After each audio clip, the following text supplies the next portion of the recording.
시간과 행복으로 완전히 묻어버릴 수 있다고 생각하지만 그 흉터는 결코 완전히 아물지 않는다. 그저 피부 아래에서 조용히 곪아가며 가장 흉측한 방식으로 당신의 삶을 다시 찢어놓을 기회만을 기다릴 뿐이다. 내 남편 박현우에게 그 기회는 바로 오늘이었다. 항공사 앱에서 그 익숙하면서도 눈에 거슬리는 이름을 본 순간 우리 6식구가 오랫동안 꿈꿔왔던 제주도 여행은 순식간에 천국에서 지옥으로 추락했다. 그것은 비행기 표가 아니었다. 과거로부터 날아온 선전포고였다. 그리고 내 핸드폰에 찍힌 어머님의 부재중 전화 32통은 이 전쟁의 시작을 알리는 첫 포성이었다. 나는 그저 단순한 가족 갈등일 거라고 순진하게 생각했다. 남편이 지금껏 한 번도 보인 적 없는 무너지기 직전의 절망적인 눈빛으로 나를 바라보기 전까지는 그때서야 나는 깨달았다. 우리가 취소한 것은 단순히 여행 하나가 아닐지도 모른다는 것을.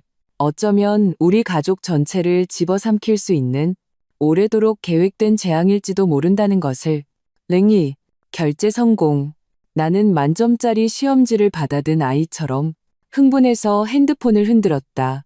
화면 위 제주국제공항이라는 글자가 햇살 아래 황금빛으로 반짝였다.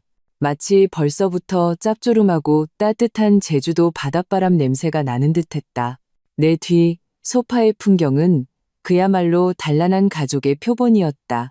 친정 부모님은 돋보기를 쓰시고 내가 미리 출력해둔 제주도 여행정보지를 들여다보며 성산일 출봉에 가서 꼭 사진을 찍어야 한다고 말씀하고 계셨다. 우리의 남매 쌍둥이 6살 유나와 준우는 어린이용 튜브를 껴안고 거실을 탐색하며 곧 다가올 해변에서의 물놀이를 위한 마지막 예행 연습의 한창이었다. 그리고 내 남편 박현우는 베란다에 기댄 채 그런 우리를 보며 미소 짓고 있었다. 그의 눈에 담긴 사랑스러움은 금방이라도 넘쳐흐를 것 같았다. 이번 여행을 위해 우리는 꼬박 반년을 계획했다. 현우의 회사가 작년에 역대급 실적을 달성했고 그는 두둑한 연말 성과급을 받았다. 우리는 그 돈으로 평생 고생하신 부모님과 이제 막 초등학교에 입학한 두 아이를 데리고 제대로 된 첫 가족 여행을 떠나기로 바로 결정했다. 여행지를 제주도로 정한 것은 아이들이 TV에서 봤기 때문이었다. 아이들은 그 푸른 바다와 부드러운 백사장에 대해 끝없는 환상을 품고 있었다. 여보, 고생했어. 현우가 다가와등 뒤에서 내 허리를 감싸 안았다. 그의 턱이 부드럽게 내 어깨에 내려앉았다. 그는 내 핸드폰의 예약 내역을 들여다보았다. 비행시간 괜찮네. 호텔도 예약했고. 당연하지. 당신 와이프 일 처리하는 거 언제 실망시킨 적 있어? 나는 의기양양하게 턱을 치켜들고 호텔 예약 페이지를 그에게 보여주었다. 오션뷰에 엄청 큰 테라스랑 욕조도 있어. 부모님은 편안하게, 아이들은 신나게 놀 수 있을 거야. 좋다. 정말 좋다. No. 현우의 목소리에는 만족스러운 한숨이 섞여 있었다. 그는 내 뺨에 입을 맞추고는 내 핸드폰을 가져가며 말했다. 탑승객 정보 틀린 거 없나 한번 볼게. 주민등록번호는 틀리면 안 되니까. 나는 웃으며 핸드폰을 그에게 건네고 아이들에게 물을 따라주러 돌아서며 너무 심하게 장난치지 말라고 당부했다. 거실은 웃음소리로 가득했다. 엄마는 심지어 해변에서 사진 찍을 때 쓸 실크 스카프를 몇 개나 가져갈지 고민하기 시작했다. 행복은 마치 가득 부푼 풍선처럼 우리 작은 집안에서 오색찬란한 빛을 뿜어내고 있었다. 하지만 불과 1분 뒤 그 풍선은 보이지 않는 바늘에 사정없이 찔려 터져버렸다. 물컵을 들고 거실로 돌아왔을 때 나는 한눈에 현우의 이상한 낌새를 알아차렸다. 그는 여전히 베란다에 기댄 자세였지만 얼굴의 미소는 온데간데 없이 사라져 있었다. 그 자리에는 내가 지금껏 한 번도 본 적 없는 잿빛에 가까운 창백함이 자리하고 있었다. 그의 몸은 미세하게 굳어 있었고 핸드폰을 쥔 손가락은 너무 힘을 준 나머지 마디마디가 하얗게 질려 있었다. 눈은 화면에 고정되어 있었는데 마치 그 위에 있는 것이 탑승객 명단이 아니라 지옥에서 기어나온 앞귀라도 되는 듯했다. 왜 그래, 현우 씨? 내 심장이 덜컥 내려앉았다. 나는 그에게 다가가 물었다. 주민등록번호 잘못 입력했어? 그는 대답하지 않았다. 나를 쳐다보지도 않았다. 그의 호흡이 조금씩 가빠지며 가슴이 미세하게 오르내렸다. 나는 그의 핸드폰 화면을 들여다보았다. 항공사 앱 화면이었고 우리 일행 6명의 탑승객 정보가 표시되어 있었다. 우리 부모님, 나, 유나와 준우, 그리고 그 자신, 이름과 주민등록번호 모두 정확했다. 문제없는데? 다 맞아? 나는 이해할 수 없었다. 그는 여전히 말이 없었다. 나는 그의 시선을 따라 화면 아래로 내려갔다. 그의 이름 아래 가족 태그가 붙은 동반 탑승객 정보가 하나 더 있었다. 나중에 추가된 것이 분명했다. 그 이름은 박민혁, 그의 친동생, 나의 시동생이었다. 민혁, 도련님도 이 비행기 표를 샀다고? 나는 놀라서 물었다. 우리가 이 비행기 타는 건 어떻게 알고? 우리랑 같이 가려고? 연이은 질문들이 고요한 연못에 던져진 돌멩이처럼 퍼져나갔지만 아무런 파문도 일으키지 못했다. 현우의 침묵에 나는 까닭 모를 불안감에 휩싸였다. 현우 씨, 말 좀 해봐. 내가 그의 팔을 살짝 밀었. 그는 마침내 움직였다. 그는 천천히 고개를 들었다. 한때 다정함과 웃음으로 가득했던 그의 두 눈은 이제 무서울 정도로 텅 비어 있었다. 그는 나를 보며 입술을 몇 번 달싹이다가 마침내 마르고 쉰 목소리로 한마디를 뱉었다. 취소해. 뭐라고? 나는 내 귀를 의심했. 뭘 취소해? 전부, 모든 사람표, 당장, 지금 바로, 전부 취소해. 그의 목소리는 크지 않았지만 거스를 수 없는 차가운 단호함이 서려 있었다. 미쳤어. 현우 씨? 나는 내 귀를 믿을 수가 없었다. 우리가 얼마나 어렵게 예약했는데, 부모님이랑 애들이 얼마나 기다렸는데, 겨우 도련님이 같은 비행기에 탔다는 이유만으로 그게 뭐 어때서? 정 그러면 각자 놀면 되잖아. 제주도가 얼마나 넓은데 매일 마주치기라도 하겠어? 취소해.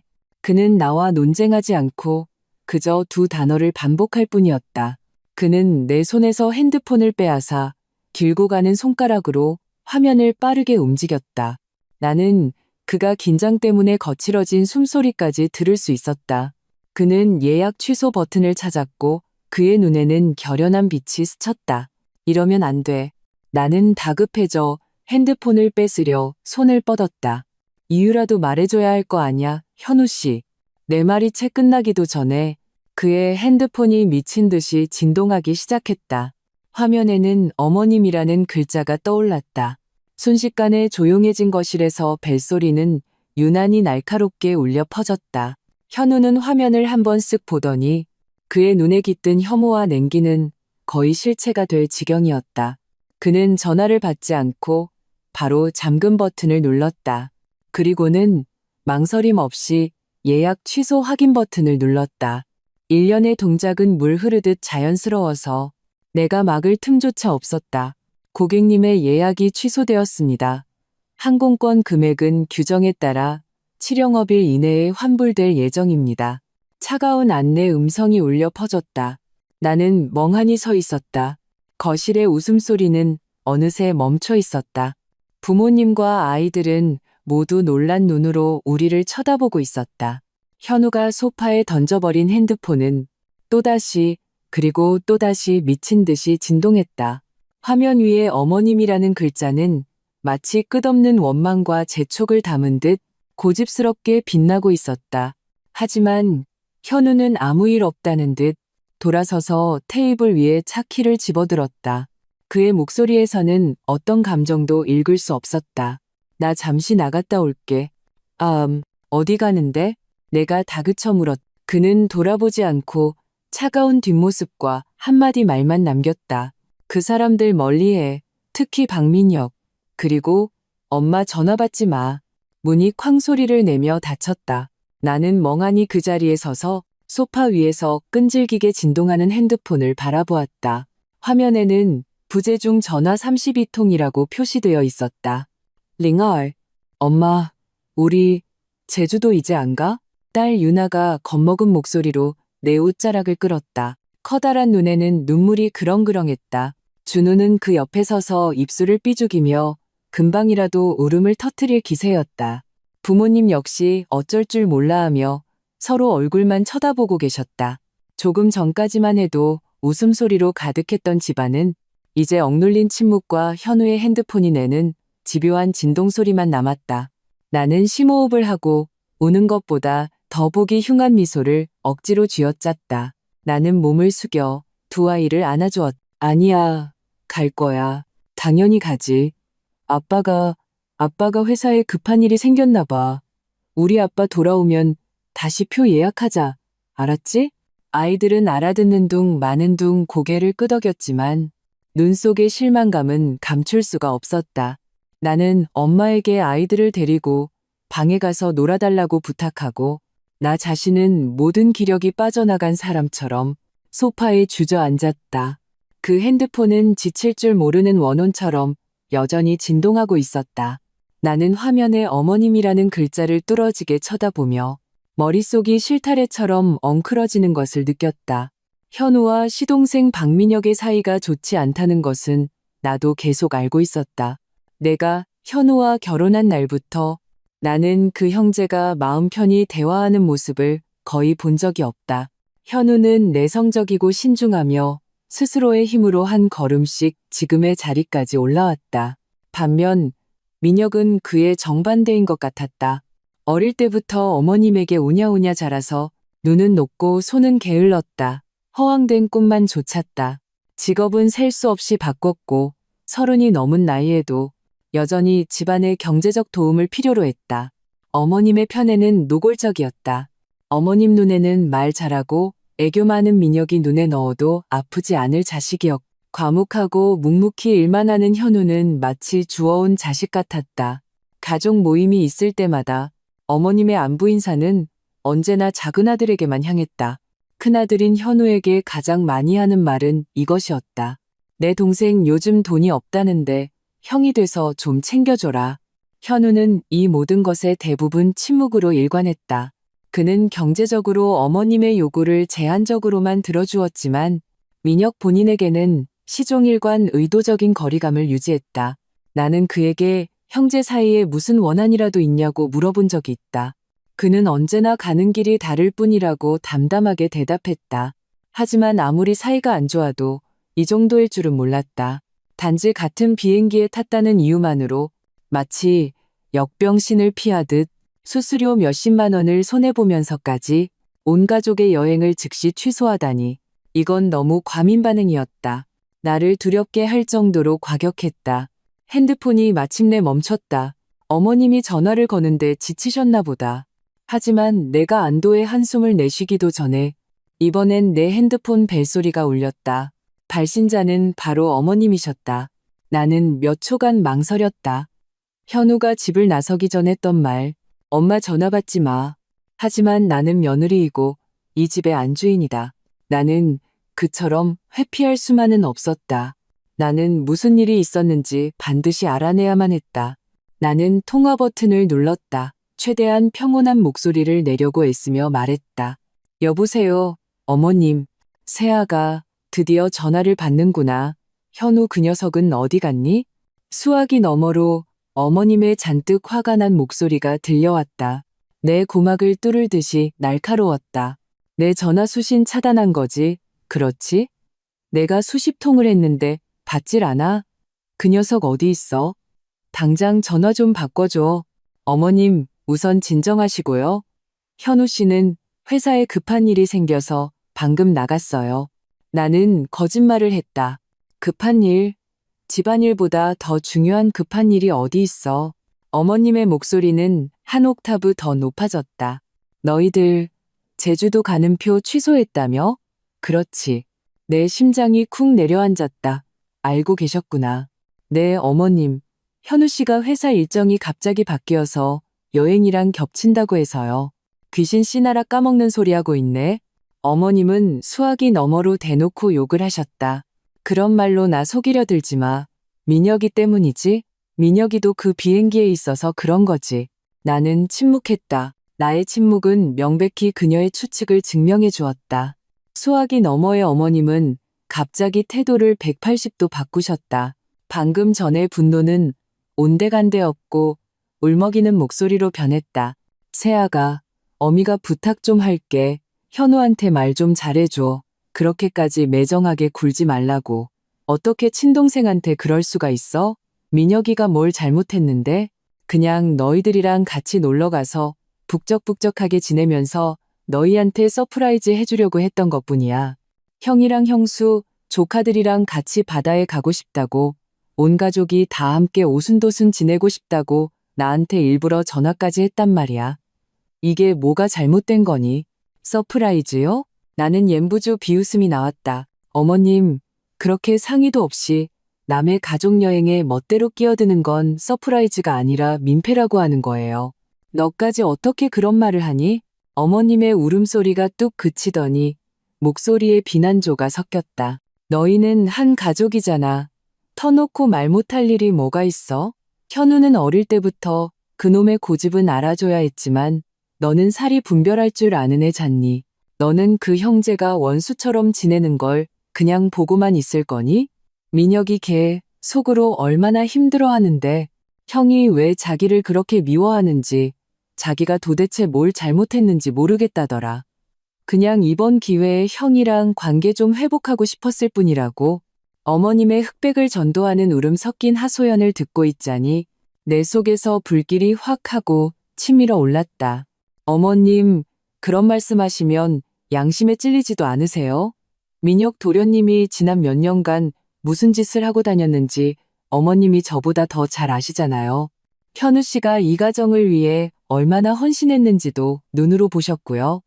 그런데 이제 와서 현우 씨 잘못이라고요? 민혁 도련님이 정말 관계를 회복하고 싶었다면 왜 미리 전화 한 통해서 제대로 상의하지 않은 거죠? 왜 꼭 이렇게 선조치 후 보고 방식으로 우리를 이런 상황까지 몰아붙이는 건데요? 그건 너희가 반대할까봐 그랬겠지? 어머님의 목소리가 약해졌다. 하지만 곧 새로운 이유를 찾아냈다. 그리고 이왕표도 다 샀는데 취소하면 돈 아깝잖아. 너희가 돈이 많아도 그렇게 쓰는 건 아니지. 세아가, 어미 말 한 번만 들어줘. 어서 표 다시 사. 아무 일 없었던 것처럼 내가 민혁이 단단히 타이를게. 절대 너희한테 폐 안 끼치게 할 테니까. 응, 어미가 부탁할게. 그녀의 애원 섞인 목소리를 듣고 나는 순간 마음이 흔들렸다. 어쩌면 정말 현우가 과민 반응을 한 것일지도 모른다. 하지만 현우의 잿빛 얼굴과 그의 눈에 서렸던 공포가 다시금 내 눈앞에 떠올랐다. 아니야, 분명 내가 모르는 무언가가 있어. 나는 마음을 다잡고 또박또박 말했다. 어머님, 이 일은 제가 결정할 수 없어요. 표는 현우 씨가 취소했고 돈도 그 사람이 냈어요. 돌아오면 이야기해보겠지만 그 사람이 끝까지 고집 부리면 저도 어쩔 수 없어요. 이만 끊을게요. 저도 지금 일이 있어서요. 나는 어머님이 더 울부짖을 틈도 주지 않고 바로 전화를 끊었다. 온 세상이 마침내 고요해졌다. 나는 소파에 기댄 채 지금껏 느껴보지 못한 극심한 피로감에 휩싸였다. 이 소동의 배후에는 분명 거대한 비밀이 숨겨져 있다. 현우와 민혁, 심지어 어머님에 관한 비밀. 그리고 오늘 현우의 비정상적인 반응이 바로 그 비밀을 푸는 열쇠였다. 나는 반드시 알아내야만 한다. 그렇지 않으면 이 집은 머지않아 그 비밀에 의해 산산조각 나고 말 것이다. 링산, 현우는 밤새 돌아오지 않았다. 나는 그에게 수많은 카톡 메시지를 보내고 수십 통의 전화를 걸었지만 모두 감감무소식이었다. 나의 초조함과 불안은 기나긴 밤 동안 무한히 증폭되어 공포라는 이름의 감정으로 발효되었다. 다음날 아침 나는 퀭한 눈으로 부모님과 아이들을 친정집에 데려다 주었다. 회사에서 현우를 급하게 지방으로 출장을 보냈고 여행은 뒤로 미뤄야 할 것 같다고 둘러댔다. 아이들은 아쉬워했지만 내 초췌한 얼굴을 보고는 더 이상 떼를 쓰지 않고 의젓하게 굴었다. 그들을 보내고 나니 집안이 순식간에 텅 비었다. 무서울 정도로 고요했다. 나는 유령처럼 집안을 배회하며 어제 일어났던 모든 일을 머릿속으로 되감았다. 현우의 창백한 얼굴, 어머님의 히스테릭한 전화, 그리고 내가 가족 사진에서나 몇 번 봤을 뿐인 기억 속에서는 늘 어딘가 능글맞은 미소를 띠고 있던 시동생 박민혁. 안 되겠어. 이렇게 앉아서 기다릴 수만은 없어. 나는 서재로 뛰어들어갔다. 그곳은 현우의 공간이었다. 그는 물건을 잘 버리지 못하는 성격이라 많은 낡은 물건들을 버리지 않고 종류별로 정리해 몇 개의 수납 상자에 담아 책장 맨 윗칸에 보관해 두었다. 나는 만약 그들 형제 사이에 정말 되돌릴 수 없는 과거사가 있다면 여기서 그 실마리를 찾을 수 있을지도 모른다고 생각했다. 나는 의자를 밟고 올라가 힘겹게 맨 위에 있던 대학교 시절이라고 적힌 상자를 내려왔다. 상자는 꽤 무거웠고 얇은 먼지층이 쌓여 있었다. 상자 뚜껑을 열자 낡은 종이와 나프탈렌이 섞인 냄새가 코를 찔렀다. 안에는 현우의 대학교 전공서적, 노트, 수상증명서, 그리고 몇몇 동아리 활동 사진들이 들어있었다. 사진 속 현우는 지금보다 야윈 모습으로 그 나이 때 특유의 풋풋함과 활기가 얼굴에 가득했다. 그는 친구들과 어깨동무를 하고 근심 없이 활짝 웃고 있었다. 나는 한 장 한 장 넘겨보며 이 청춘의 단편들 속에서 민혁의 그림자를 찾으려 애썼다. 마침내 한 농구장 단체 사진 속에서 나는 그를 발견했다. 그때의 민혁은 현우보다 머리 하나는 작았고 마르고 왜소한 체격에 몸에 맞지 않는 농구 유니폼을 입고 팀의 가장자리에 서 있었다. 그는 카메라를 보지 않고 고개를 살짝 돌려 시선은 마치 팀원들에게 둘러싸여 우승 트로피를 높이 든 현우에게 꽂혀 있는 듯했다. 그 눈빛은 매우 복잡했다. 나는 이해할 수 없었다. 하지만 그것은 결코 동생이 형에게 보내는 존경과 흠모의 눈빛이 아니었다. 오히려 어딘가 음울하고 질투심이 섞여 있었다. 나는 그 사진을 꺼내고 계속해서 아래를 뒤졌다. 상자 바닥에는 자물쇠로 잠긴 낡은 양철 상자가 하나 있었다. 그것은 매우 오래된 과자 상자로 위에는 이미 색이 바랜 만화 캐릭터가 그려져 있었다. 내 심장이 뛰었다. 현우는 비밀번호 설정하는 것을 좋아하지 않는 사람이었다. 그의 모든 비밀번호, 은행카드와 핸드폰을 포함해서 모두 내 생일과 관련이 있었다. 나는 조심스럽게 내 생일을 입력해 보았다. 철컥 소리와 함께 상자가 열렸다. 내 심장 박동이 순간 멎었다. 상자 안에는 일기장도 편지도 없었다. 오직 두툼한 서류 뭉치와 빛바랜 옛날 신문 한 부가 들어있을 뿐이었다. 나는 맨 위에 있는 서류 한 장을 집어들었다. 그것은 병원비 수납 영수증이었다. 날짜는 7년 전 여름. 환자 성명란에는 낯선 이름 강소연이 적혀 있었다. 총 진료비는 370만 원. 수납비는 박현우였다. 강소연은 누구지? 나는 마음속 의문을 억누르고 아래의 서류들을 계속 보았다. 몇 장은 은행 계좌 이체 확인증이었다. 수취인은 박민혁. 금액은 몇백만 원에서 1,000만 원대까지 다양했고 기간은 대학교 시절부터 8년 전까지 걸쳐 있었다. 그리고 맨 아래에 있는 한 장의 금액이 가장 컸다. 무려 2,000만 원. 날짜는 역시 7년 전. 바로 그 병원비 영수증이 발급되기 며칠 전이었다. 메모란에는 마지막이라고 적혀 있었다. 내 심장이 점점 가라앉았다. 2,000만 원. 7년 전에 2,000만 원은 당시 갓 사회생활을 시작한 지 몇 년 안 된 현우에게는 분명 거금이었을 것이다. 그는 민혁에게 그렇게 큰 돈을 주면서 마지막이라고 명시했다. 분명 관계를 끊기로 결심한 것이었다. 그리고 바로 뒤이어 강소연이라는 여자의 고액 의료비가 등장한다.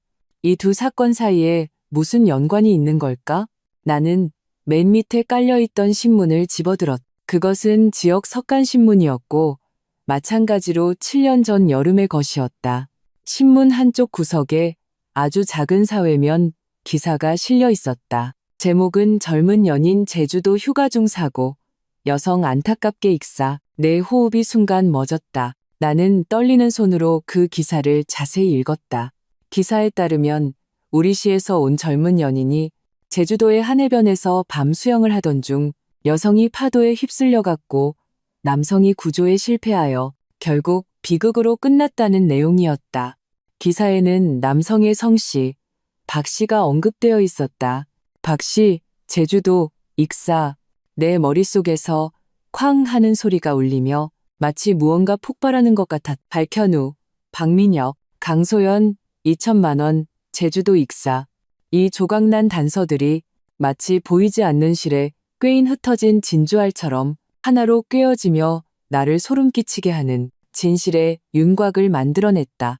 설마 7년 전에 현우가 강소연이라는 여자를 데리고 제주도에 갔다가 그 여자가 죽었고 이 일이 민혁과 관련이 있으며 심지어 그 2천만 원과도 관련이 있다는 말인가? 이 추측은 너무나 끔찍해서 온몸이 차가워졌다. 어쩐지 현우가 박민혁과 제주도라는 두 단어가 동시에 나타났을 때 그렇게 큰 반응을 보였던 것이다. 그는 싫어하는 동생을 피하는 것이 아니었다. 그는 자신을 파괴할 만큼 피비린내 나는 과거를 피하고 있었던 것이다. 바로 그때 내 핸드폰이 울렸다. 모르는 번호였다. 나는 마음을 가다듬고 전화를 받았다. 여보세요? 수화기 너머에서 젊은 남자의 목소리가 들려왔다. 의도적으로 비위를 맞추려는 듯한 웃음소리가 섞여 있었지만 나는 본능적인 불쾌감을 느꼈다. 여보세요? 형수님이세요? 저 민혁이에요. 랭스, 형수님 왜 아무 말씀이 없으세요? 혹시 형이 형수님한테 무슨 말 했어요? 수화기 너머 박민혁의 목소리는 조심스러웠다. 그 안에는 마치 온 세상에 오해받은 피해자인 양 딱 알맞은 정도의 억울함과 순진함이 섞여 있었다. 나는 핸드폰을 쥔 손끝이 차가웠다. 방금 양철 상자 안에서 발견한 모든 것들이 아직도 영화 장면처럼 내 머릿속에서 맴돌고 있었다. 강소연의 병원비, 민혁에게 보낸 2천만 원, 그 익사 기사, 하나하나의 발견이 모두 묵직한 망치가 되어 내 심장을 사정없이 내리치고 있었다. 그런데 지금 이 이야기의 또 다른 주인공이 직접 나에게 전화를 걸어온 것이다. 나는 억지로 냉정을 되찾으려 했었다. 심호흡을 하고 최대한 담담한 어조로 말했다. 아무 말도 안 했어요. 그냥 여행 취소하고는 연락이 안 돼요.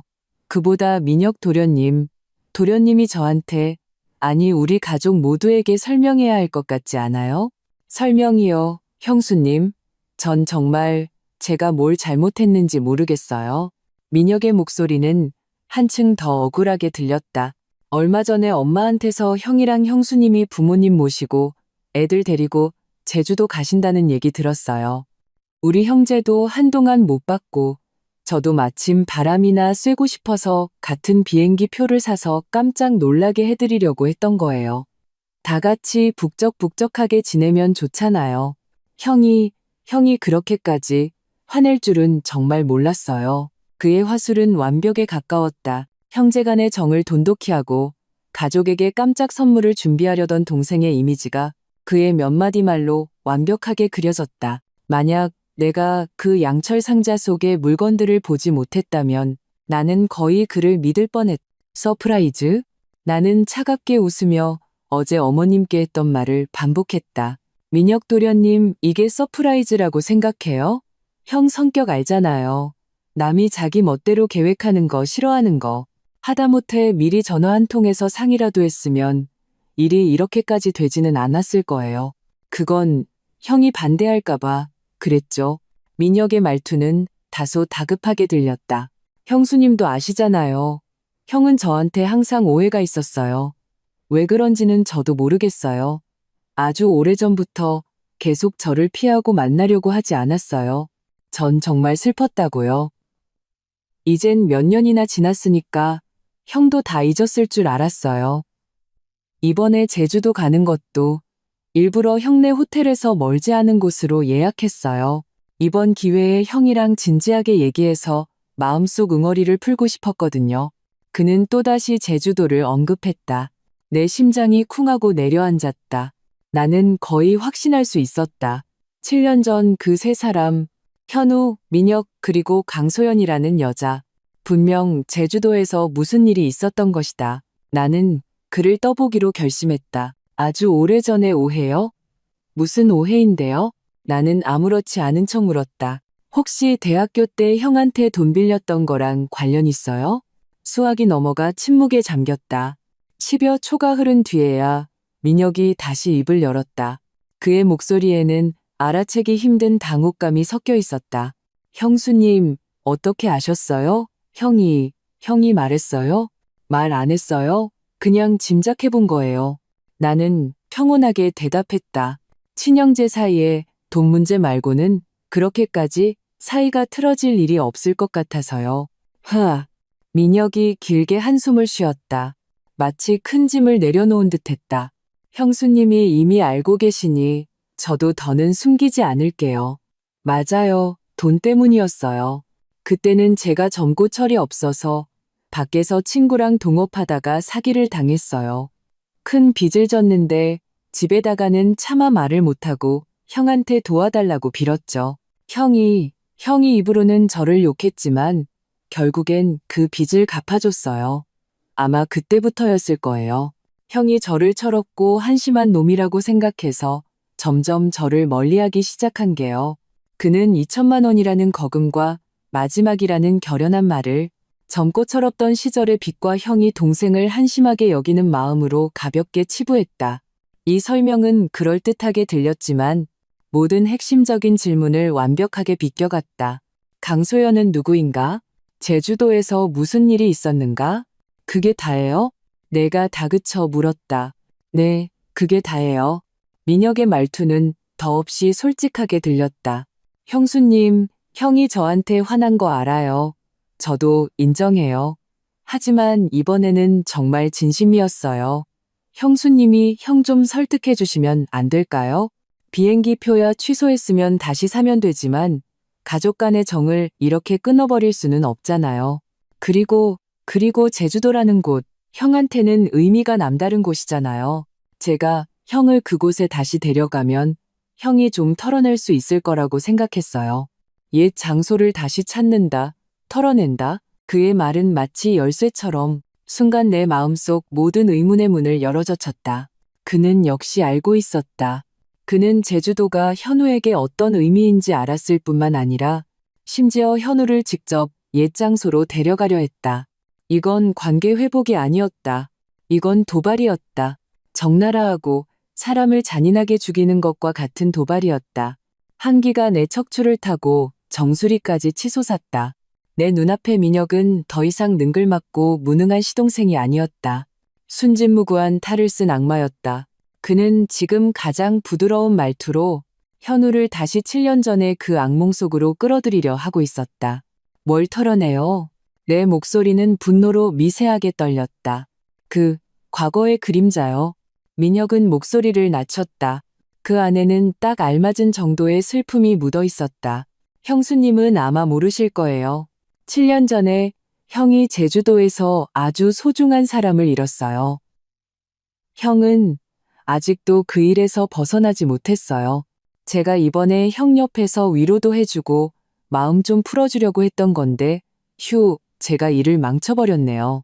그는 심지어 직접 그 소중한 사람을 언급했다. 나는 그의 위선과 후안무치함에 거의 웃음이 터질 뻔했다.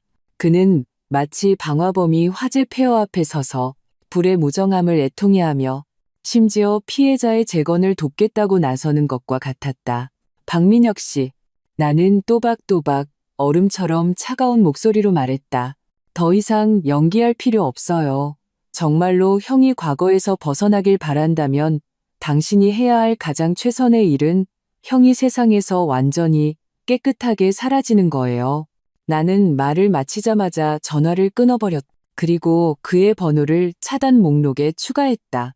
나는 바닥에 주저앉았다. 온몸에 힘이 빠졌다. 이제 상황은 명확해졌다. 현우의 극단적인 반응, 어머님의 편애와 감싸기, 민혁의 위선적인 도발, 모든 것이 7년 전 제주도에서 일어난 소위 사고를 가리키고 있었다. 나는 현우를 찾아야만 한다. 나는 그에게 알려줘야 한다. 나는 그의 적이 아니라 그의 편이라고. 과거에 무슨 일이 있었든 내가 그와 함께 맞서 싸울 것이라고. 나는 차키를 집어들고 집을 뛰쳐나왔다. 그가 어디로 갔는지 알 수 없었다. 하지만 내가 갈 수 있는 곳은 한 군데 있었다. 서쪽 시립 추모공원.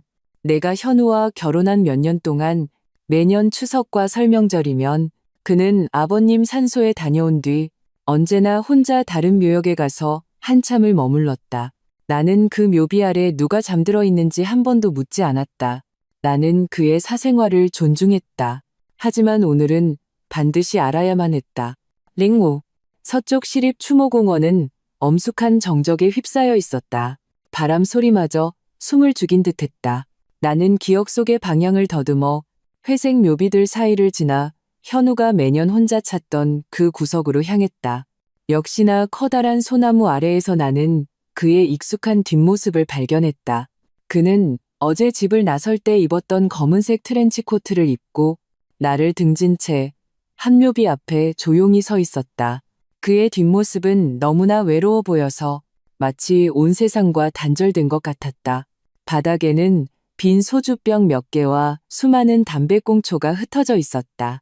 그는 여기서 꼬박 하룻밤을 보낸 것이다. 내 심장은 보이지 않는 손에 꽉 쥐어진 듯 숨쉬기조차 힘들 정도로 아팠다. 나는 발소리를 죽이고 천천히 다가가 그의 곁에 섰다. 그는 내가 온 것을 눈치채지 못한 듯 여전히 미동도 없이 눈앞의 묘비를 응시하고 있었다. 나는 그의 시선을 따라갔다. 그곳에는 깨끗한 하얀 석비가 있었다. 별다른 장식 없이 젊은 여자의 사진 한 장만이 박혀 있었다. 사진 속 여자는 꽃처럼 환하게 웃고 있었다. 초승달처럼 흰 눈매는 미래에 대한 희망과 기대로 가득했다. 그녀의 미소는 이 음울한 묘지를 환하게 밝힐 만큼 눈부셨다. 사진 아래에는 그녀의 이름 강소연이 새겨져 있었다. 생물 연월일은 그녀의 인생이 영원히 7년 전 그 여름에 멈춰버렸음을 분명히 보여주고 있었다. 이 사람이 강소연이었구나. 양철 상자 속 병원비 영수증의 이름.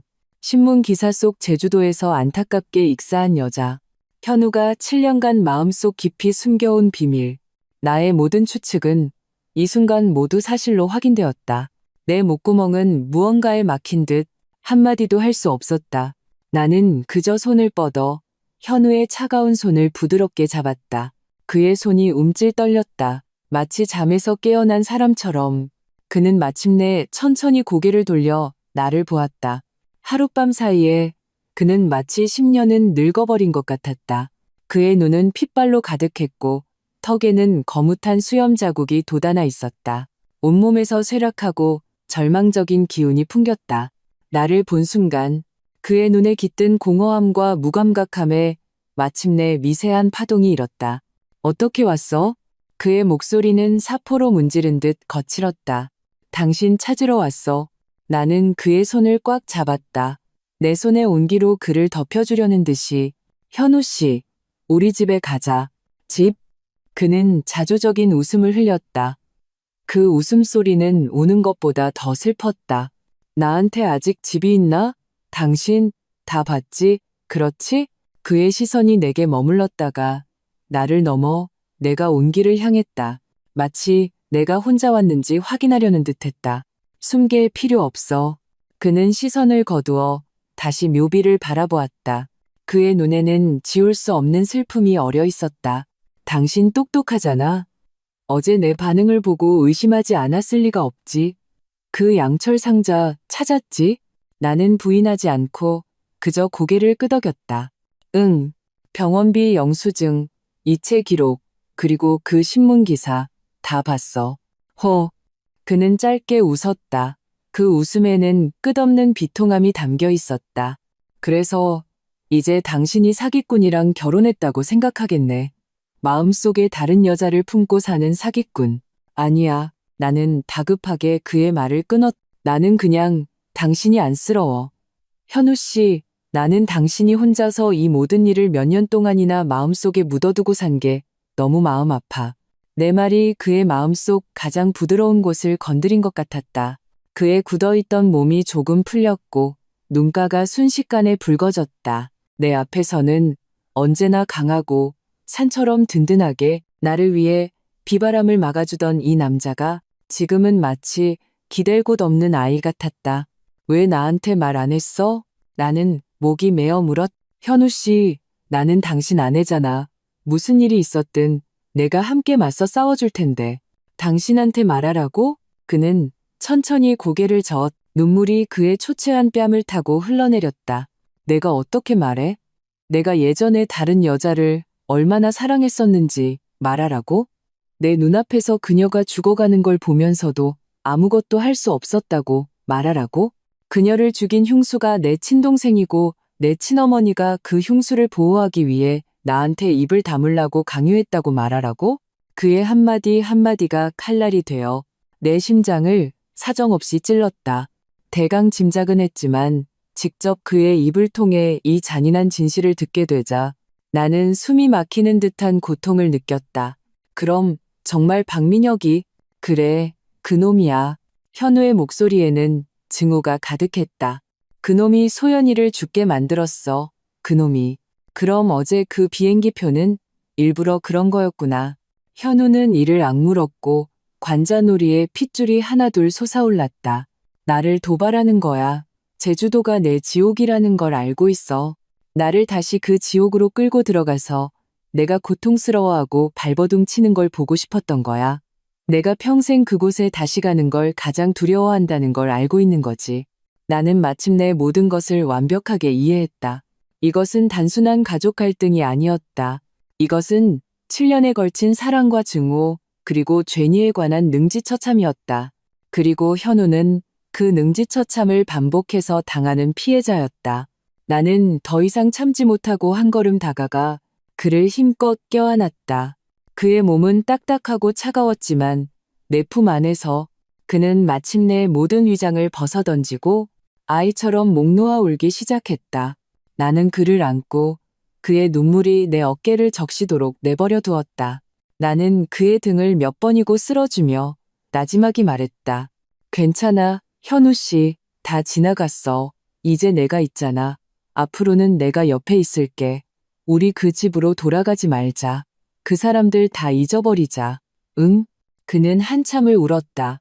마치 지난 7년간 쌓아온 모든 고통과 억울함을 한 번에 쏟아내려는 듯이 한참 뒤에야 그의 울음소리가 점차 잦아들었다.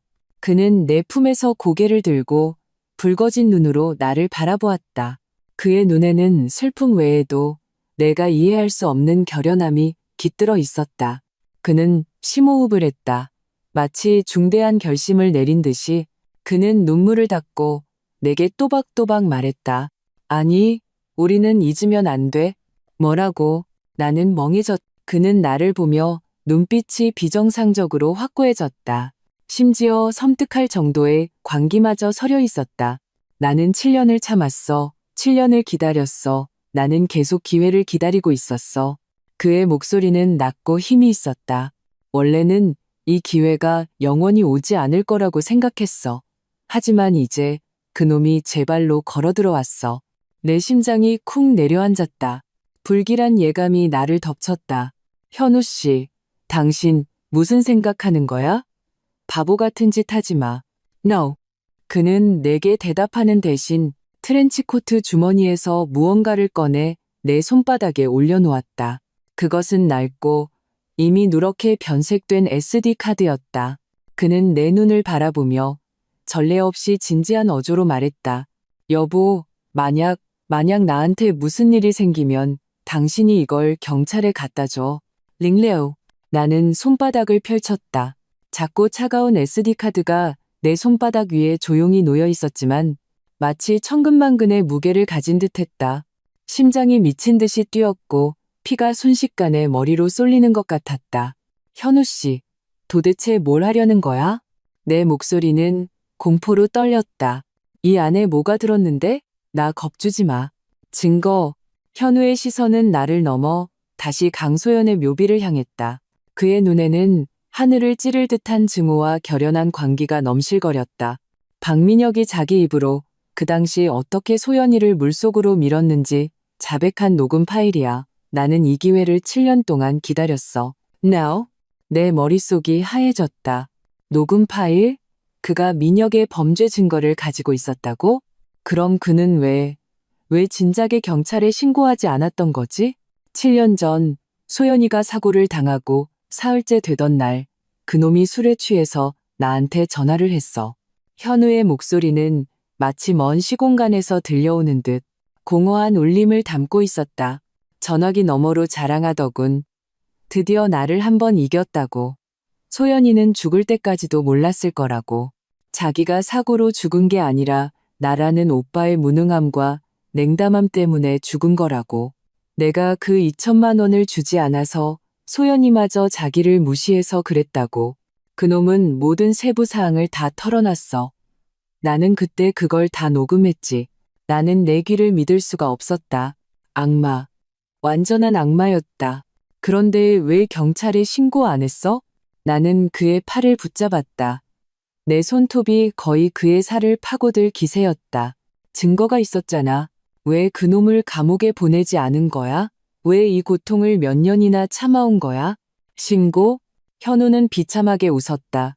그 웃음에는 슬픔과 자조가 가득했다. 했어. 내가 그 녹음 파일을 들고 경찰서에 갔지. 하지만 경찰은 그게 참고 자료는 될 수 있어도 직접적인 증거는 될 수 없다고 하더군. 녹음 파일 속 민혁은 술에 취한 상태였고 변호사가 술김에 한 헛소리라고 변론할 수 있다는 거야. 그리고 엄마라는 단어를 언급하자 현우의 얼굴에 극심한 고통이 드러났다. 엄마가 내가 신고하려는 걸 알고 우리 집 문 앞에서 하루 종일 무릎을 꿇고 빌었어. 박 씨 집안에서 이미 한 명이 죽었는데 또 한 명을 죽일 수는 없다고. 내가 민혁이를 감옥에 보내면 자기는 아파트에서 뛰어내려 죽어버리겠다고 했어. 심지어 돌아가신 아버지 위패에 대고 맹세까지 했어. 내가 민혁이를 망치면 자기도 아버지를 따라가서 아버지가 저 세상에서도 편히 눈을 감지 못하게 만들겠다고. 내 심장은 무수히 많은 바늘에 찔리는 듯 촘촘하게 아파왔다. 나는 상상할 수 없었다. 어머니라는 사람이 어떻게 그런 악독한 방식으로 자신의 아들을 협박하고 범죄를 저지른 다른 아들을 감쌀 수 있는지. 이것은 더 이상 편애가 아니었다. 이것은 인간성을 상실한 것이었다. 그래서 당신은 타협했구나. 내가 어떻게 할 수 있었겠어? 현우의 눈에서 다시 눈물이 터져 나왔다. 한쪽은 죽은 여자친구, 다른 한쪽은 나를 낳고 기르신 어머니. 나는 그 사이에 끼어서 미쳐버릴 것 같았어. 그때는 매일 민혁이 놈을 끌고 같이 죽어버리고 싶었어. 하지만 엄마가 거의 한시도 떨어지지 않고 나를 감시했지. 결국 나는 타협했어. 하지만 조건이 하나 있었어. 무슨 조건? 내가 민혁이한테 그 2천만 원을 주고 입을 다물게 했어. 내 세상에서 꺼지라고 했지. 그리고 엄마한테 말했어. 이제부터 박민혁의 어떤 일도 나와는 상관없다고. 다시는 그놈을 보지 않을 거라고. 우리 형제의 연은 이걸로 끝이라고. 만약 나를 더 몰아붙이면 내가 이 녹음 파일을 세상에 공개해서 우리 셋 다 같이 죽어버릴 거라고. 그런 거였구나. 그 2천만 원은 민혁의 입막음용 돈이 아니라 현우가 자기 자신과 어머니 그리고 이 뒤틀린 가정을 위해 돈으로 산 잠시 동안의 굴욕적인 평화였던 것이다. 지난 몇 년 동안 나는 다 잊은 척했어. 열심히 일했고 당신을 만났고 우리는 결혼해서 아이를 낳았지. 현우는 나를 보며 눈에 미안함을 가득 담았다. 여보, 미안해. 내가 당신을 이 진흙탕으로 끌어들였어. 나는 그냥 그들을 멀리하기만 하면 우리가 우리만의 삶을 잘 살 수 있을 거라고 생각했어. 내가 틀렸어. 7년이 지났는데도 그놈이 아직도 나를 놓아주지 않을 줄은 몰랐어. 아니, 당신은 틀리지 않았어. No. 나는 그의 손을 힘껏 마주잡고 확고한 눈빛으로 그를 바라보았다. 틀린 건 그 사람들이야. 현우 씨, 이제 당신 곁에는 내가 있고 아이들이 있고 우리 가정이 있어. 우리 이 SD카드 경찰에 제출하고 여기를 떠나자. 새로운 도시에 가서 다시 시작하는 거야. 응? 늦었어. 현우는 고개를 저었다. 그의 눈에 다시 광기가 서렸다. 여보, 7년 전에 내가 타협한 건 나한테는 아무것도 없었기 때문이야. 버릴 목숨 하나뿐이었지. 하지만 지금은 달라. 나한테는 당신이 있고 유나와 준우가 있어. 나는 박민혁이라는 미친놈이 시한폭탄처럼 우리 삶에 영원히 묻혀있도록 내버려 둘 수 없어. 그놈이 이번에 제주도행 비행기 표를 사서 나를 도발했다면 다음번에는 당신과 아이들에게 무슨 짓을 할지 몰라. 나는 그 위험을 감수할 수 없어. 내 마음이 바닥까지 가라앉았다. 어떻게 하려는 건데? 그놈이 놀고 싶어 하니 내가 놀아줘야지. 현우의 입가에 차가운 미소가 걸렸다. 그놈이 제주도로 돌아가고 싶어 하니 내가 데려가 주지. 7년 전에는 소연이를 지켜주지 못했지만 7년이 지난 지금 나는 반드시 내 손으로 그놈을 범죄 현장으로 다시 끌고 가서 소연이 무덤 앞에 무릎 꿇고 참회하게 만들 거야. 미쳤어. 나는 비명을 질렀다. 사적으로 해결하겠다고? 현우 씨, 그건 범죄야. 그런 인간 쓰레기 때문에 당신 인생을 망치는 게 그럴 가치가 있어? 가치 있어. 그의 대답은 단호했다. 법의 심판을 받게 하는 건 그놈한테 너무 가벼운 처벌이야. 나도 그놈이 절망이 뭔지, 죽는 것보다 더한 고통이 뭔지 맛보게 해줄 거야.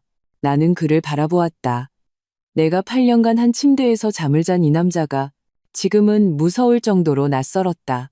그의 이성은 증오에 의해 조금씩 잠식당하고 있었다. 현우 씨, 내 말 좀 들어봐. 나 설득하지 마. Now?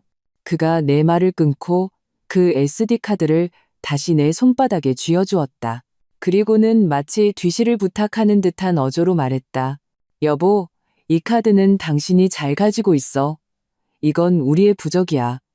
내가 어떻게든 새롭고 더 직접적인 증거를 확보할게. 그놈이 맨정신으로 자기 입으로 그 당시의 일을 다시 한번 말하게 만들 거야. 그때가 되면 이 카드가 그놈을 지옥으로 보내는 마지막 승선권이 될 거야. 만약 실패하면? 나는 떨리는 목소리로 물었다. 현우는 잠시 침묵했다. 그리고는 몸을 숙여 내 이마에 차가운 입맞춤을 남겼다.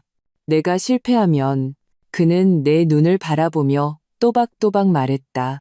당신은 나를 잊고 아이들 데리고 잘 살아. 이 카드로 당신 자신과 아이들을 지켜. 말을 마친 그는 내 손을 놓고 결연하게 몸을 돌려 추모공원 밖으로 성큼성큼 걸어갔다. 그의 뒷모습은 겨울 햇살 아래 길게 늘어져 있었다. 마치 전장으로 향하는 전사의 뒷모습처럼 결연했고 다시는 뒤돌아보지 않았다. 링치, 현우는 떠났다. 피로 물든 과거를 담은 SD카드와 나만을 남겨두고 나는 강소연의 묘비 앞에 서서 온몸이 얼어붙은 듯했다. 마치 혈액마저 응고된 것 같았다. 이성적으로는 지금 당장 이 카드를 들고 경찰서로 가서 현우가 어리석은 짓을 하는 것을 막아야 한다고 말하고 있었다. 하지만 감정적으로는 도저히 그 발걸음을 뗄 수가 없었다.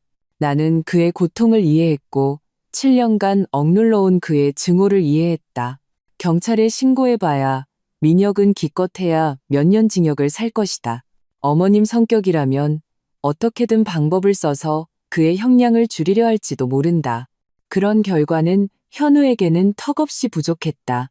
그가 원하는 것은 완전한 단절이었고 자신의 손으로 내리는 징벌이었다. 추모공원에서 얼마나 오래 서 있었는지 모르겠다. 두 다리가 저리고 찬바람에 몸이 덜덜 떨릴 때쯤 나는 마침내 약간의 이성을 되찾았다. 나는 현우 혼자 이 모든 것을 감당하게 할 수 없었다. 나는 그의 아내였고 그와 함께 싸워야만 했다. 나는 핸드폰을 꺼내 아버지께 전화를 걸었다. 아버지는 은퇴한 베테랑 형사셨다. 비록 높은 직급에 오르지는 못하셨지만 평생의 형사 경험과 침착한 성품은 지금 내가 유일하게 의지할 수 있는 힘이었다. 전화는 금방 연결되었다. 아버지의 차분한 목소리가 들려왔다. 여보세요, 딸. 무슨 일이니? 내 엄마한테 듣자니 현우가 출장 갔다고 하던데. 아빠? 내가 입을 열자마자 목이 메었다. 현우 씨한테 일이 생겼어요. 나는 최대한 빠른 속도로 사건의 전말을 양철 상자 속의 발견물, 현우의 고백, SD카드의 존재, 그리고 그의 마지막 결심까지 모두 아버지께 말씀드렸다. 수학이 넘어 아버지는 내 말을 끊지 않고 조용히 듣고만 계셨다. 내 말이 끝나자 아버지는 한참 동안 침묵하셨다. 거의 30초가 흐른 뒤에야 천천히 입을 여셨다. 이런 바보 같은 것. 그렇게 큰일이 있었는데 왜 진작 말하지 않았어? 그의 목소리에는 책망이 아닌 안타까움만이 담겨 있었다. 아빠, 저 이제 어떻게 해야 해요? 현우 씨가 바보 같은 짓을 하려고 해요. 제가 막을 수가 없어요. 나는 다급하게 물었다. 우선 당황하지 말고 침착해라. 아버지의 목소리는 마치 안정제처럼 순간 나의 혼란스러운 마음을 진정시켜 주었다. 박서방 성격은 내가 잘 알지. 정이 많지만 고집도 7년을 참았으니 그 울분을 직접 풀지 않으면 평생 그 상처를 안고 살아가야 할 거다. 네가 지금 그를 막으려 하면 오히려 그를 더 궁지로 몰아넣을 뿐이야. 그럼 그냥 가게 내버려둬요? 만약에 아닐 거다. 아버지가 내 말을 끊었. 현우는 똑똑한 아이야. 아무 준비도 없이 어리석은 짓을 할 녀석이 아니지. 새로운 증거를 확보하겠다고 했다면 그 나름의 계획이 있다는 뜻이다. 우리가 지금 해야 할 일은 그를 막는 것이 아니라 그의 뒤에서 만반의 준비를 갖춘 퇴로를 마련해 주는 것이다. 퇴로요? 그 SD카드가 가장 중요한 퇴로다. 아버지의 어조가 엄숙해졌. 너는 지금 당장 집으로 돌아가서 가장 안전한 곳에 그 카드를 숨겨둬라. 그리고 파일을 하나 복사해서 내 개인 클라우드에 저장해. 최고 등급 비밀번호를 설정하고 이것이 현우를 보호하고 너와 아이들을 보호할 마지막 방어선이다. 네, 바로 돌아갈게요. 둘째, 아버지는 계속 말씀하셨다. 지금부터 너는 아무것도 모르는 척해야 한다. 시어머니가 다시 전화하면 계속 울면서 하소연해. 현우가 집에 안 들어오고 연락도 안 된다고. 그쪽도 같이 애가 타게 만들어야 해. 그리고 박민혁. 그 녀석이 다시 연락하면 그의 말에 동조해줘. 그의 설득에 넘어간 척 그의 편에 서서 현우를 설득하겠다고 해. 우리는 그들을 안정시켜서 현우에게 시간을 벌어줘야 한다. 제가 그들을 속이라고요? 나는 조금 망설였다. 딸, 이건 평범한 가족 갈등이 아니야. 이건 전쟁이다. 악마를 상대할 때는 때로는 악마의 방법을 써야 하는 법이야. 아버지의 어조는 단호했다. 기억해라. 너는 이제 혼자가 아니야. 네 뒤에는 내가 있고, 네 엄마가 있고, 우리 가족이 있다. 너는 너 자신과 아이들만 잘 보호하면 돼. 나머지는 현우에게, 그리고 나에게 맡겨라. 전화를 끊고 나는 마치 새로운 힘을 얻은 것 같았다. 아버지의 말씀이 내게 방향을 제시해 주었다. 맞아. 나는 더 이상 갈팡질팡하며 불안해할 수 없었다. 나는 현우의 가장 든든한 버팀목이 되어야 한다. 집에 돌아오자마자 나는 즉시 아버지의 지시대로 SD카드 안에 녹음 파일을 복사해서 암호화된 클라우드에 업로드했다. 그리고 그 작은 카드를 방수팩에 넣어 딸 유나의 낡은 곰 인형 몸속에 숨겼다. 그것은 유나가 어릴 때 가장 좋아했던 인형으로 지금은 창고 구석에 놓여 있어 가장 눈에 띄지 않고 가장 안전한 곳이었다. 이 모든 것을 마치고 나는 소파에 앉아 조용히 기다렸다. 역시나 얼마 지나지 않아 어머님께 전화가 다시 왔다. 이번에는 짜증내지 않고 아버지께서 가르쳐 주신 대로 전화를 받자마자 먼저 울기 시작했다. 어머님, 현우 씨가 밤새 집에 안 들어왔어요. 전화도 안 받고요. 너무 무서워요. 혹시 무슨 일 생긴 거 아닐까요? 수화기 너머의 어머님은 내가 이런 반응을 보일 줄은 전혀 예상하지 못했는지 잠시 멈칫하더니 말투도 부드러워졌다. 아가, 너무 걱정 마라. 다 큰 사내놈이 무슨 일이 있겠니? 저도 연락이 안 돼요. 어머님, 다 제 탓이에요. 나는 계속 연기했다. 목소리에 자책과 후회를 가득 담아서 어제 제가 현우 씨랑 싸우지 말았어야 했어요. 사실 저도 생각해보니 가족끼리 여행 가는데 한 사람 더 있으면 더 북적거리고 좋잖아요. 민혁 도련님도 좋은 뜻으로 그런 거였을 텐데 다 제가 그때 생각이 짧았어요. 이제 현우 씨가 저한테도 화나고 어머님이랑 도련님한테도 화가 났는데 저 어떡하면 좋아요?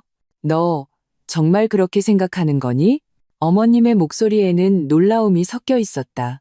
네, 어머님, 밤새 생각해봤어요. 가족끼리 무슨 하룻밤 묵은 원수가 있겠어요. 어머님이 민혁 도련님한테 전해주세요. 너무 신경 쓰지 말라고요. 현우 씨 돌아오면 제가 꼭 잘 설득해서 우리 비행기표 다시 사서 다 같이 제주도 가자고 할게요. 네? 아이고 아이고, 역시 우리 새아가가 사리분별이 밝아. 어머님은 금세 기뻐하셨다. 걱정 마라. 내가 바로 민혁이한테 얘기할게. 너는 어서 현우나 찾아봐. 무슨 소식 있으면 바로 나한테 알려주고. 전화를 끊고 나는 길게 한숨을 내쉬었다. 첫 단계는 성공했다. 다음은 민혁이었다. 나는 조용히 기다렸다. 그가 반드시 다시 연락해올 것을 알고 있었다. 그처럼 자존심 세고 의심 많은 사람은 내 태도 변화를 쉽게 믿지 않을 것이기 때문이었다. 역시나 저녁 무렵 민혁에게서 전화가 왔다. 이번에는 다른 번호였다. 형수님, 저예요, 민혁. 나는 즉시 열정적이면서도 미안한 모드로 전환했다. 아이고, 도련님, 전화 주셨네요. 어머님한테 얘기 들으셨어요? 제가 어제는 태도가 너무 안 좋았죠? 마음에 담아두지 마세요. 수화기 너머의 민혁은 몇 초간 침묵했다. 내 말의 진위를 판단하려는 듯했다. 형수님, 정말 저 원망 안 하세요? 원망은 무슨요? 나는 웃으며 말했다. 다 한 가족인데 생각해보면 저랑 형이 철이 없었던 거죠. 형제간의 일에 원래 저 같은 외부인이 끼어드는 게 아니었는데 형이 원래 그놈의 황소고집이 있잖아요. 도련님이 너무 신경 쓰지 마세요. 형 돌아오면 제가 도련님 편들어서 잘 얘기해 볼게요. No. 그럼 제주도 가는 건요? 가야죠. 당연히 가야죠. 나는 의심의 여지가 없는 말투로 말했다. 오늘 그 비행편 찾아봤는데 아직 표 있더라고요. 형 돌아오면 제가 끌고 가서라도 우리 같이 표 다시 살 거예요. 가족은 다 같이 똘똘 뭉쳐야죠. 나의 열정과 솔직함이 마침내 민혁의 의심을 풀어준 것 같았다. 그는 기쁘게 웃기 시작했다. 하아, 형수님, 역시 형수님이 제일 사리분별이 밝으시다니까요. 좋아요. 그럼 좋은 소식 기다릴게요. 제주도 도착하면 제가 한턱 쏠게요. 우리 해산물 특식 먹으러 가요. 좋아요. 꼭이에요. 전화를 끊자 내 얼굴의 미소는 순식간에 사라졌다. 나는 소파에 기댄 채 속이 메스꺼워지는 것을 느꼈다. 이런 인간과 연기하는 것은 매 순간이 고문이었다. 하지만 나는 알고 있었다. 나는 계속해야만 한다. 현우 씨, 보고 있어요? 내가 당신을 위해 길을 닦아놓았어요. 이제 당신 차례예요. 랭바. 그 후 이틀 동안 나는 마치 이중 스파이처럼 살았다. 낮에는 남편의 가출로 초조해하면서도 동시에 시댁과 남편 사이에서 적극적으로 중재하는 현명한 며느리를 연기했다. 나는 매일 아침 저녁으로 어머님께 전화를 걸어 현우를 찾는 진행 상황을 보고했다. 현우 씨 친구들한테 다 물어봤는데 다들 못 봤대요. 오늘 회사에 가봤는데 동료들이 연찬했다고 하더라고요. 어머님 너무 걱정 마세요. 그냥 혼자 조용히 생각할 시간이 필요한가 봐요. 나의 연기는 성공적이었다. 어머님은 나를 완전히 믿었고 심지어 거꾸로 나를 위로하며 현우가 그냥 애들처럼 투정 부리는 것이니 며칠 지나면 알아서 돌아올 거라고 말했다. 민혁도 틈틈이 카톡을 보내 은근슬쩍 현우의 소식을 떠보았다. 그의 말 속에는 제주도 여행에 대한 기대감이 가득했다. 나는 일일이 대응하며 글자 하나하나에 나는 당신과 한패라는 신호를 흘렸다. 그리고 밤이 되어 세상이 모두 조용해지면 나는 비로소 진짜 나 자신으로 돌아올 수 있었다. 나는 몰래 아버지께 연락해 그날의 적정 딕칭을 보고했다. 아버지는 옛 동료 인맥을 통해 알아낸 정보들을 나에게 알려주셨다. 우리는 민혁이 최근 정말 큰 문제에 휘말렸다는 것을 알게 되었다. 그는 어디선가 사채를 끌어다 썼고 불법 도박으로 모두 탕진했다. 지금은 사채업자들에게 개처럼 쫓기는 신세였다. 사채업자들은 이미 어머님 댁까지 찾아와 돈을 갚지 않으면 다리 하나를 부러뜨리겠다고 으름장을 놓았다고 한다. 이 소식에 나는 소름이 돋았다. 알고 보니 민혁이 제주도에 그토록 가려고 했던 것은 도발 같은 것이 아니라 도망이었다. 그는 우리 가족 틈에 섞여 우리를 방패 삼아 제주도로 도망쳐 빚을 피하려 했던 것이다. 아니, 더 악랄하게 생각해보면 궁지에 몰렸을 때 우리, 특히 두 아이를 현우에게 돈을 뜯어낼 인질로 삼으려 했을지도 모른다. 이 발견은 현우의 계획에 대한 나의 생각을 처음에 걱정에서 단호한 지지로 바꾸어 놓았다. 민혁 같은 인간은 암적인 존재였다. 반드시 완전히 도려내야만 했다. 셋째 날 밤 현우에게서 마침내 연락이 왔다. 그는 낯선 번호로 전화를 걸어 벨이 한 번 울리자마자 끊었다. 나는 즉시 이것이 우리 사이의 암호라는 것을 알아차렸다.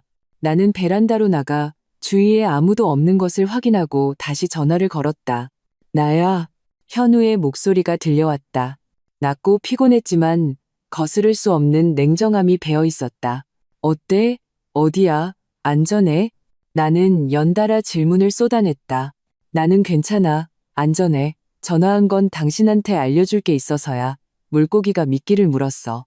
무슨 뜻이야? 박민혁이 나한테 만나자고 했어. 현우는 차갑게 웃었다. 아마 기다리다 지쳤나 보지. 직접 와서 나를 설득하고 싶은 모양이야. 시간은 내일 저녁. 장소는 그놈이 정한 교회의 폐공장이야. No. 폐공장? 내 심장이 목구멍까지 차올랐다. 그건 너무 위험해. 현우 씨, 그건 함정이야. 그놈 분명히 딴 생각을 품고 있을 거야. 알아. 현우의 어조는 비정상적으로 평온했다. 그놈이 그 장소를 고른 건 심리적으로 나를 압박하려는 의도겠지. 하지만 괜찮아. 그게 바로 내가 원하는 바야. 외지고 아무도 방해하지 않는 곳이어야 내가 원하는 걸 물어보기 더 편하니까. 하지만 여보, 내 말 들어. 현우가 내 말을 끊었다. 나는 이미 모든 걸 계획해뒀어. 당신은 아무것도 할 필요 없어. 그리고 절대 경찰에 신고하지 마. 내일 저녁에 무슨 일이 일어나든 당신은 집에서 내 소식을 기다려. 기억해, 당신 자신과 아이들을 잘 돌봐. 그럼 당신은 어떡할 건데? 나도 내 계획이 있어. 현우의 목소리에는 강한 자신감이 담겨 있었다. 나를 믿어. 내일이 지나면 모든 게 끝날 거야. 7년 전의 빚.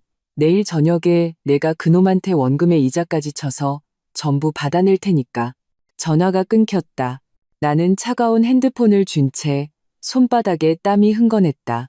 현우는 자신만만하게 말했지만 나는 걷잡을 수 없는 공포를 느꼈다.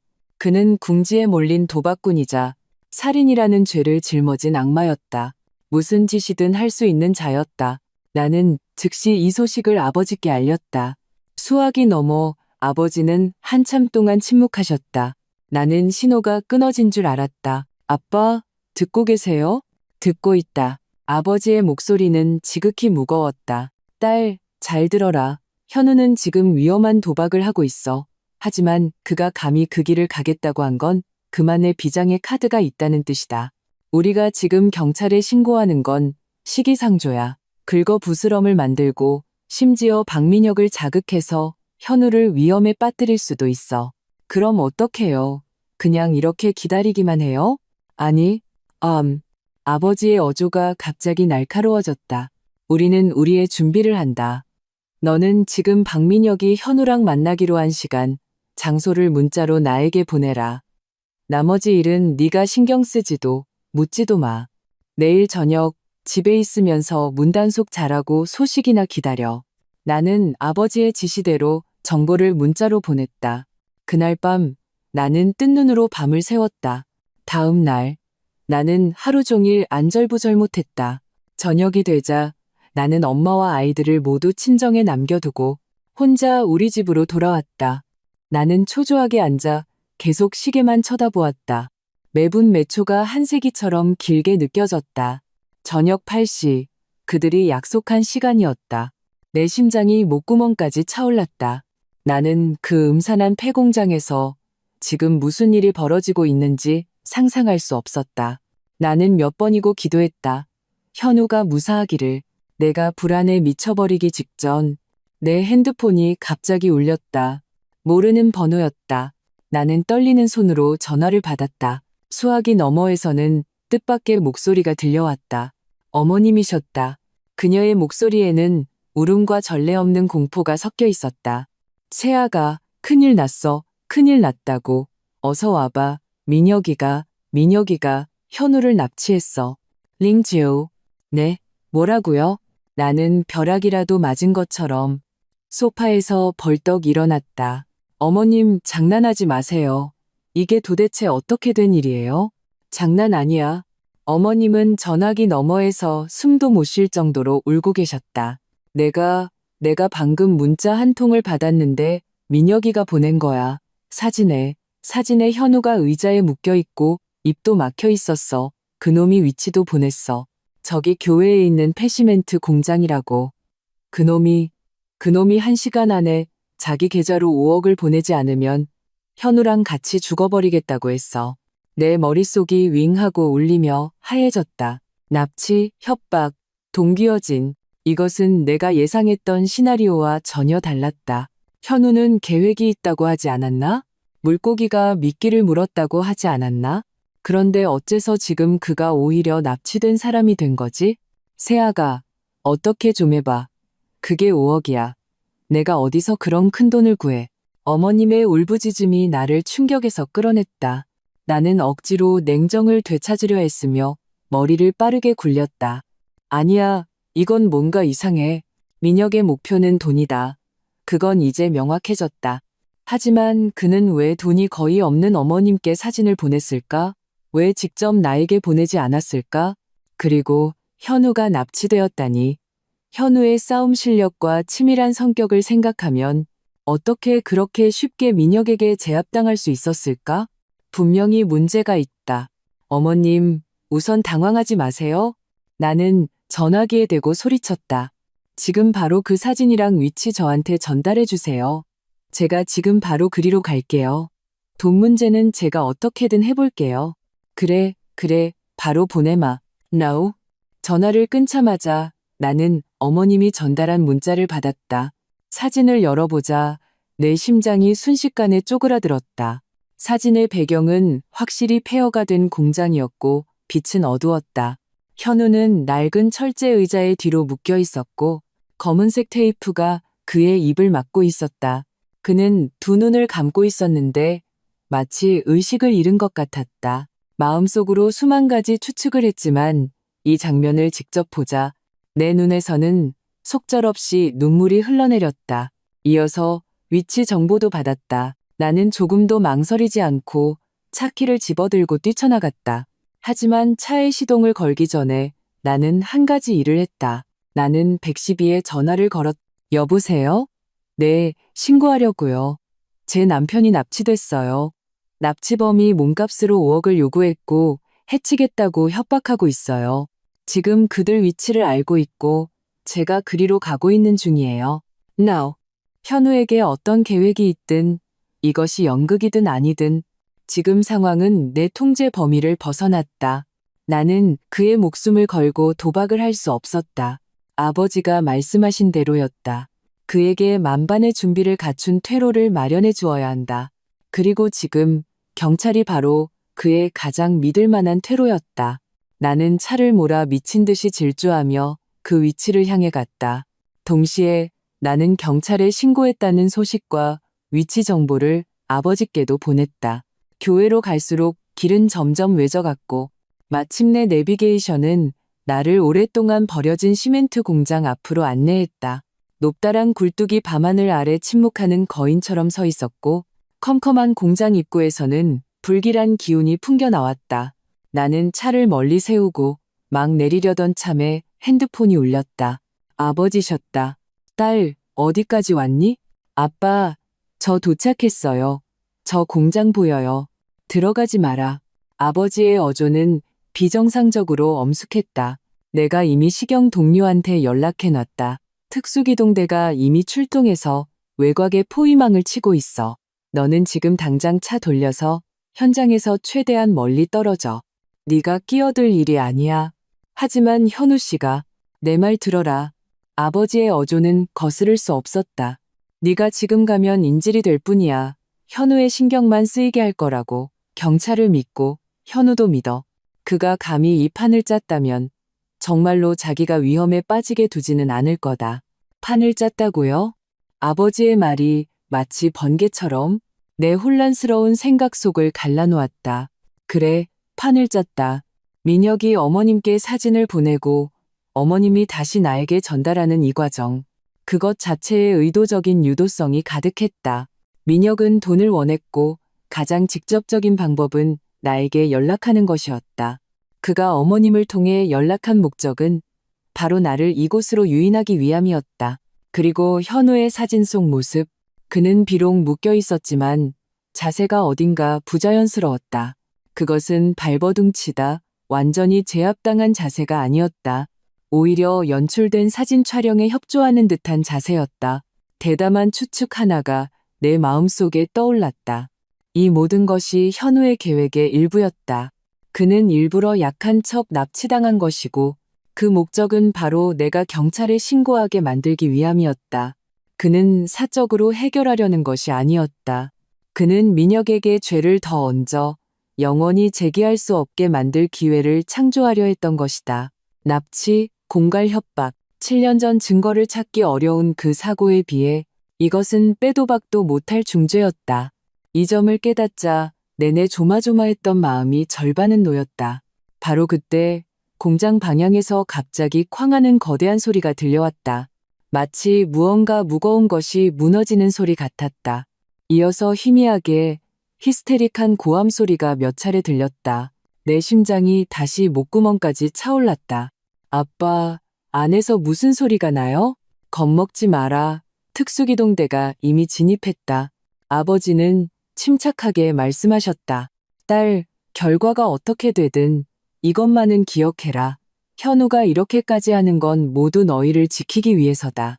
그는 좋은 남편이고 좋은 아빠야. 나는 전화를 쥔 채 눈물이 시야를 흐렸다.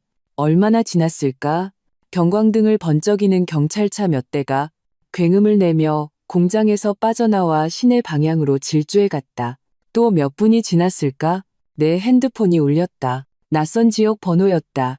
나는 떨리는 손으로 전화를 받았다. 수화기 너머에서 차분한 남성의 목소리가 들려왔다. 여보세요? 이씨 되십니까? 여기는 시경찰청입니다.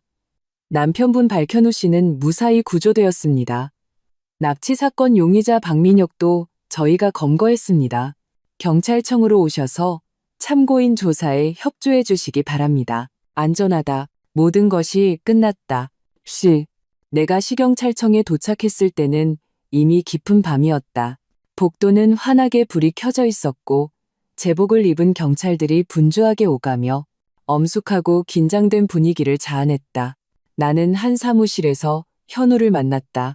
그는 엉망이었던 옷을 갈아입고 깨끗한 경찰용 점퍼를 입고 있었다. 얼굴에는 약간의 찰과상이 있었지만 그의 눈빛은 놀라울 정도로 밝았다. 그것은 천근만근의 짐을 내려놓은 후에야 비로소 찾아오는 전례 없는 홀가분함과 맑음이었다. 나를 보자 그는 자리에서 일어나 빠른 걸음으로 다가와 나를 힘껏 껴안았다. 다 끝났어. 그가 내 귓가에 나지막이 속삭였다. 나는 그를 안고 그의 실제 체온과 심장 박동을 느끼며 며칠간 쌓여온 공포와 걱정이 그 순간 완전히 폭발했다. 나는 더 이상 참지 못하고 목 놓아 울었다. 내 감정이 어느 정도 진정되자 나이 지긋한 경관한 분, 바로 아버지의 옛 동료이신 이 반장님께서 우리에게 따뜻한 물 2잔을 가져다 주셨다. 그리고 우리에게 검거 과정을 설명해 주셨다. 역시나 이 모든 것은 현우가 짠판이었다. 그는 민혁을 만나 일부러 그를 격분시켰다. 민혁이 칼을 꺼내 위협했을 때 그는 저항하지 않고 순순히 자신을 묻게 했다.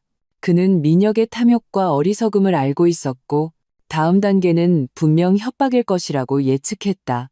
그는 심지어 민혁을 유도하여 나에게 직접 연락하면 경계심을 살 수 있으니 나이 많고 마음 약한 어머니를 통해 말을 전하는 것이 성공률이 더 높을 것이라고 느끼게 만들었다.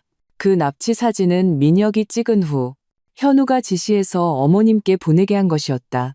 그리고 내가 경찰에 신고한 것, 그건 역시 그의 계획 안에 완벽하게 포함되어 있었다.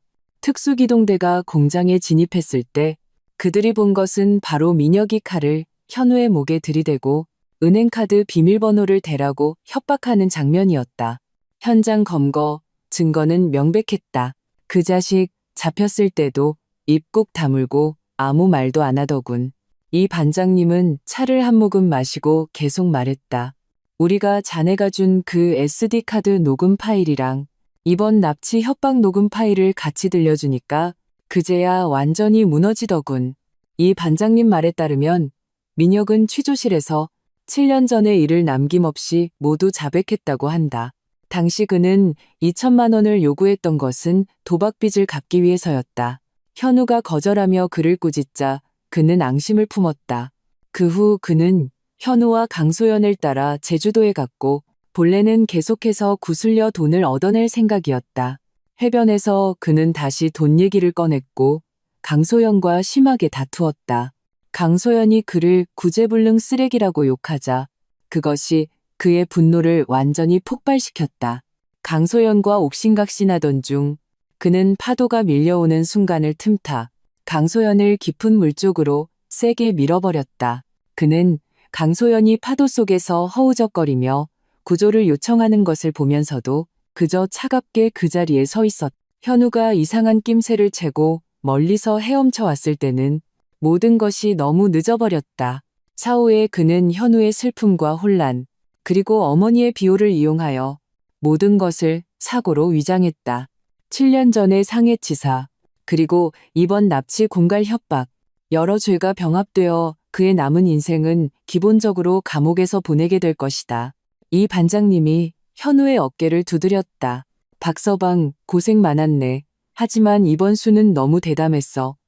다행히 결과가 좋아서 망정이지. 현우는 나를 보며 눈에 미안함과 다행스러움이 섞여 있었다. 저 혼자 싸운 게 아니에요. 제 아내가 생각보다 훨씬 용감했거든요. 경찰청을 나올 때 하늘은 이미 희미하게 밝아오고 있었다.